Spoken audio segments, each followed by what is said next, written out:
10 টাকা অটো ভাড়া দিয়ে সোজা অটোয় চেপে পৌঁছে গেলাম বেলুড় মঠ।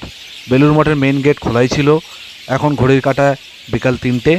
সোজা মেন গেট দিয়ে ঢুকে বাঁ হাতে রয়েছে রামকৃষ্ণ সংগ্রহালয়, যেখানে রামকৃষ্ণদেবের বহু ব্যবহৃত জিনিস এখানে রাখা রয়েছে মিউজিয়ামে।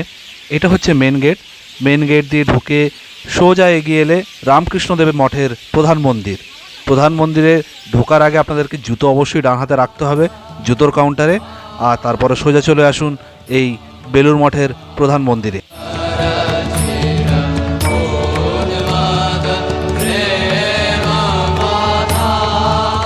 আর এটা হচ্ছে সারদা মায়ের মন্দির।